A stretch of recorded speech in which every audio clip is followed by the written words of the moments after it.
कभी आपने सोचा है कि जो कबाड़ वाले आके आपके घर कने से कबाड़ लेके जाते हैं, उस कबाड़ का होता क्या है? हाँ, ये सब बड़े बड़े फैक्ट्रीज में जाके इस कबाड़ से सोना बनाया जाता है। आपने सही सुना, सोना। हाँ, इलेक्ट्रॉनिक डिवाइस में करंट पास करने के लिए और डाटा पास करने के लिए कई सारे मेटल्स लगे होते हैं। ये सबको एसिड बाथ दे के ये सब कर ही सोना निकाला जाता है। वो मतलब वो सारे मेटल को अलग कर लिया जाता है, उसमें से सोना अलग, चांदी अलग और कई सारे कॉपर अलग और ऐसे कई सारे मटेरियल्स अलग कर लिया जाता है। ये चीज़ इंडिया में तो बहुत छोटे लेवल में होता है, लेकिन बड़े बड़े देशों में बड़े बड़े लेवल्स में होता है। हाँ, आपने सही सुना, बड़े बड़े लेवल्स में होता है। कबाड़ वाला आके आप घर के करने से कबाड़ लेके जाता है और सब सीधा फैक्ट्रीज में जाते हैं, किधर से उसको तोड़ मरोड़ के उसका प्लास्टिक अलग कर लिया जाता है और सारे मेटल्स अलग कर लिया जाता है। इसमें से छोटे छोटे मेटल्स अब होता है कम से कम 1 टन में से बहुत छोटा अमाउंट ही सोने का निकलता है 1 टन में वेस्ट में से, लेकिन तभी भी निकलता है क्योंकि सोना का कीमत हाई है, आपको मालूम ही है। इसलिए कई बड़े बड़े कंपनीज आके आपको मटेरियल्स लेके जाएंगे और उसको छोटे छोटे टुकड़ों में तोड़ के मशीन में डाल के एसिड बार दे के इसमें से छोटे छोटे मेटल्स बाहर निकालेंगे। आप इधर देख सकते हो कई सारे मेटल्स, एक ही सोना बोल के नहीं, कई सारे मेटल्स रहते हैं। सारे मेटल्स को अलग कर लिया जाता है और एसिड बात इसलिए दिया जाता है कि एसिड में सोना मिलकर लास्ट को उसको उबालने पर उसका सोना अलग हो जाए। ऐसे ही कई सारे लोग हैं जो इसको हाई लेवल में करते हैं।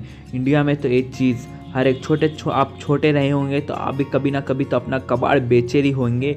ऐसे ही इंडिया में बहुत सारे बच्चे कबाड़ी का काम करते हैं। हाँ, कबाड़ी का काम करते हैं। कबाड़ वाला आपके घर के बाजू में भी होगा। गांव में तो एक पक्का कबाड़ वाला होता ही है।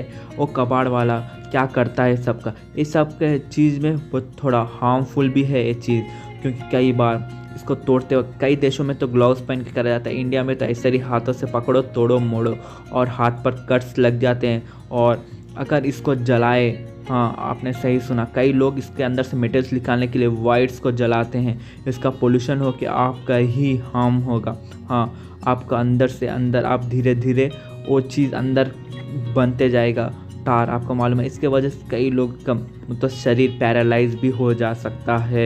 इसलिए अगर आप भी एक कबाड़ी वाले हैं तो संभाल के, और आप भी ये बिज़नेस करना चाहते हैं तो ये बिज़नेस में कैसे ग्रोथ करें और कैसे पैसा बनाएं, ये चीज़ के ऊपर चलो बात करते हैं। हाँ, इंडिया में तो ये चीज़ बड़े छोटे लेवल में होता है। कबाड़ लेके आना और इसका मेटल्स निकालना, कबाड़ वाला आपके करने से लेता है और इसको बाहर देशों में, वो तो दूसरे कंपनी में बेच देता है, लेकिन बाहर देशों में ये चीज़ अलग ही लेवल में होता है। मिंट नाम की एक कंपनी है, इसमें देख सकते हो ये फैक्ट्री बहुत बड़ी है। ये बाहर देश की फैक्ट्री है और ये सोना निकालती है। आपने सही सुना, ये बाहर देश में एकदम बड़ा एक्सट्रीम लेवल पर एक काम हो रहा है। हाँ, सारे मटेरियल्स को पहले डाल दिया जाता है इसमें, वो तो इस मशीन्स में देख सकते हो कितने बड़े मशीन से और कितना बड़ा लेवल में काम चल रहा है। ये भाई साहब बोल रहे हैं कि ये चीज़ ये इन बहुत सालों से कर रहे हैं और इसमें फ़ायदा भी है, आपको देख सकते हो, क्योंकि बहुत ज़्यादा मटेरियल से सोना एक ही नहीं, कई अलग अलग तरीके से मटेरियल निकलेगा। सारे मटेरियल्स को बेच के आप अच्छा खासा मुनाफा कमा सकते हो।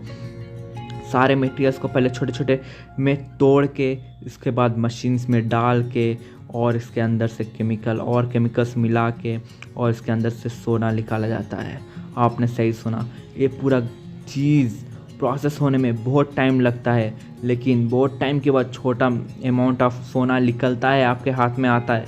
लेकिन वही छोटा अमाउंट ऑफ सोना आप समझो कि मार्केट में अगर बेचा जाए तो कैसे निकलेगा। अब इधर देखो कि इसमें से कैसे आप कॉपर निकाल सकते हो। इस पानी में उन्होंने वो तो इस एसिड में उन्होंने करंट अप्लाई करा, इसके वजह से उस शीट पर पूरा कॉपर का मटेरियल चिपक गया। ऐसे ही अलग अलग मटेरियल्स को अलग अलग तरीके से निकाला जाता है। एक एंजाइम होता है, बहुत नेचुरल है, एक केमिकल है जो पहले ही बहुत सालों पहले पाया गया था ज़मीन के अंदर से। एक नेचुरल केमिकल है जो माइंस के अंदर से, वो तो कैसे पहले पुराना माइंस हुआ करते थे, उसके अंदर ये चीज़ मिलता था, किसमें से सोना, किधर ये सोना रहता है उधर ही इसको पाया जाता है। इसीलिए इस केमिकल को यूज़ करके और इस केमिकल को उस लिक्विड में मिला के इस लिक्विड में हम लोग सोना पिघला दिए हैं उधर से सोना निकाला जाता है। अगर आपको इस सारे चीज़ के बारे में जानना है, सोना कैसे निकाला जाता है, आप सीधा जाके मिस्टर इंडियन हैकर के वीडियो देख सकते हो। मिस्टर इंडियन हैकर ने ऑलरेडी कैसे सोना निकाला जाए कबाड़ से, इसके ऊपर वीडियो बना रखा है। इस वीडियो को देखो। ये भाई साहब के हाथ में जो सोना आप देख रहे हो, ये सोना भी इसी तरह से निकला है। हाँ देखो, मिंट नाम की इनकी प्रिंटिंग उसके ऊपर है। सब पूरे इलेक्ट्रॉनिक्स के कबाड़ से ही निकला है। कितना की टन वेस्ट, इलेक्ट्रॉनिक वेस्ट हम लोग फेंक देते हैं, ऐसे ही इंडिया में हर एक दिन जनरेट होता है और हर एक दिन का वेस्ट से आप कितना ही टन सोना बना सकते हो। हाँ, कितना टन नहीं बोलूँगा, कितना किलो बोल सकता हूँ। हाँ, कम से कम 1-2 टन से बहुत छोटा अमाउंट ऑफ ही सोना प्रोड्यूस होता है। तो हाँ, तो आप भी एक कबाड़ी वाला बनना चाहोगे तो मिलते हैं अब अगली वीडियो में। तब तक ले बाय बाय गाइस। कबाड़ी वाले को कभी कम मत समझना।